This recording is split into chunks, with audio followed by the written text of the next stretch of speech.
नमा संस्कृताय। प्रिय विद्यार्थियों, केंद्रीय माध्यमिक शिक्षा बोर्ड ने अपनी 2 पोस्टें जो है जारी कर दी है। यदि आप भी कक्षा 12वीं पास हैं, ठीक है, यदि आप 12 पास हैं और आपने ग्रेजुएशन कर लिया है, यानी आपने बीए बीएससी जो भी किया हो, ठीक है, ग्रेजुएशन में यदि आप इतनी आपके पास योग्यता है तो आप इन दोनों पोस्टों के हकदार हैं, आप आवेदन कर सकते हैं।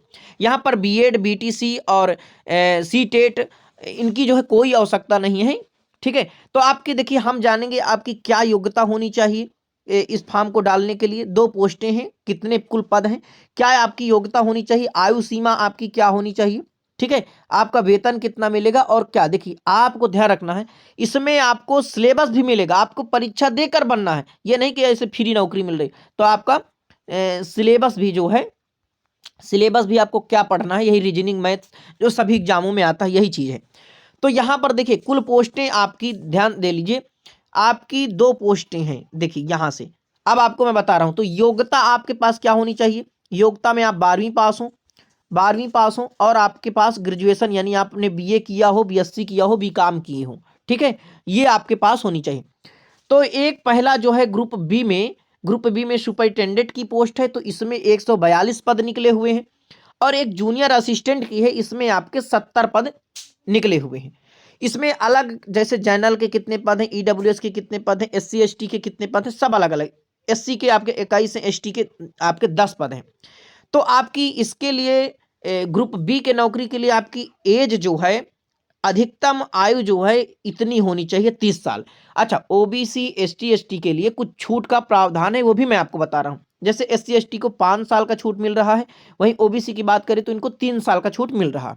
आवेदन कब करेंगे, ठीक है।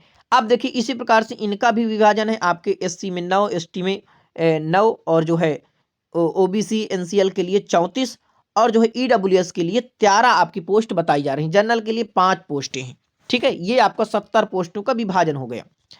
अब आगे देखेंगे तो हम इसको थोड़ा और देखिए, आवेदन आप कर सकते हैं। आवेदन 2 तारीख से आप कर सकते हैं, 2/1/2024 से, 25 से, और 31/1/2025 तक आप आवेदन कर सकते हैं। आवेदन करने की अंतिम तारीख यानी 31 जनवरी आपकी रखी गई है, ठीक है। इसके बाद आप देखेंगे कि क्या आपका सिलेबस होगा और क्या आपको छूट मिलेगी। तो यहां पर देख सकते हैं, ये देखिए, कैटेगरी वाइज आपको छूट जो मिल रही है, एससी एसटी में आपकी 5 साल की, ओबीसी एनसीएल के लिए, ठीक है, सेंट्रल लिस्ट में 3 साल की।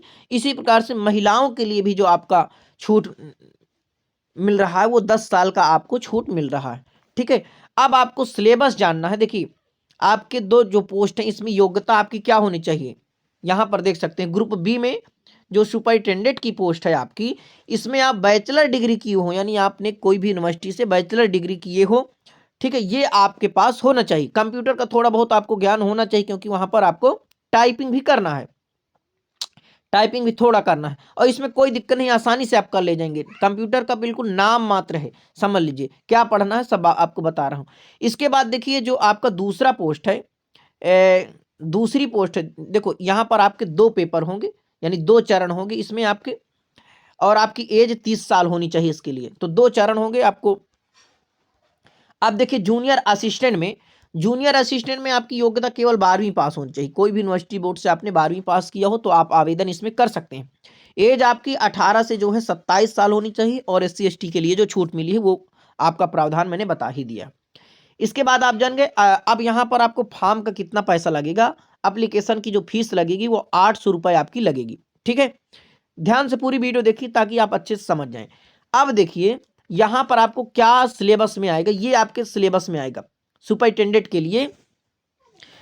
इसमें जो है, देखो आपके 2 फेस होने हैं। पहला फेस में यहां पर आपको देखिए क्या आएगा, तो यहां पर देखिए करंट अफेयर्स के आपके 30 प्रश्न आएंगे और 90 नंबर के, यानी एक प्रश्न 3 नंबर का आएगा, ठीक है।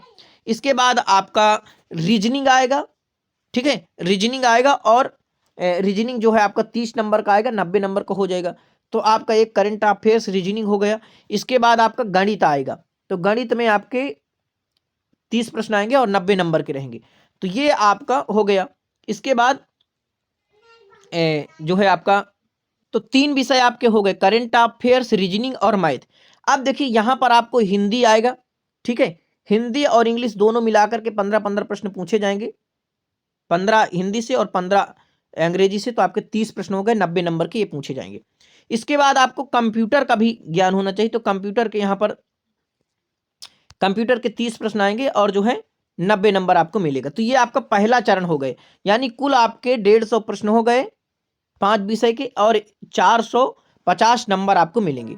ठीक है, अब आपका जो दूसरा चरण होगा इसमें वही सिलेबस आपका है दूसरे चरण में भी।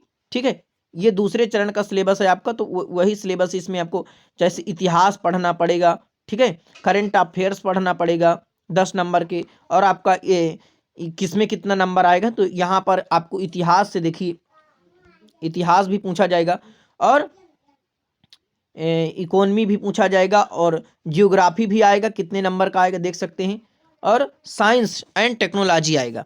साइंस और टेक्नोलॉजी यहाँ पर आपके साइंस और टेक्नोलॉजी आएगा। आगे देखते हैं हम, तो इसको थोड़ा मैं और नीचे कर देता हूँ। ठीक है, देखिए साइंस और यहाँ पर देखिए पॉलिटी भी आएगी, यहाँ पर आपके 8 प्रश्न इससे भी पूछेगा। क्या क्या पूछेगा यहाँ पर आपको दिखाई दे रहा, क्या क्या सिलेबस से पूछेगा तो यहाँ पर आपको दिखाई दे रहा है।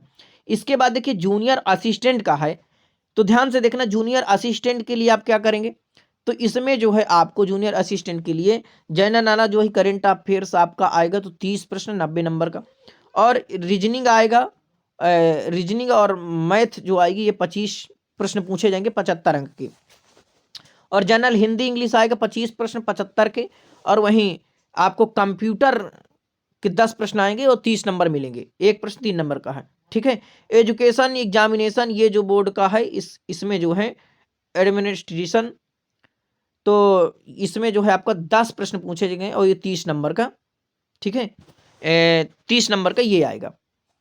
तो ये कुल मिलाकर के आप जो है 100 प्रश्न इसमें पूछे जाएंगे और 300 नंबर आपको मिलेंगे, किसमें, ये जो 12वीं पास किए हुए हैं, यानी कि जूनियर असिस्टेंट के लिए। तो इतना आपको आएगा और इसमें आपको 2 घंटा समय मिलेगा। कितना, 2 घंटा आपको समय मिलेगा। तो यदि आप 12वीं पास है तो जरूर आप आवेदन कर दीजिए, आपको भी पता चलेगा हम कितने गहरे पानी में हैं और ये सब चीजें आपको सीखने का मौका मिलेगा। नमा संस्कृत है, बहुत बहुत धन्यवाद आप सभी का।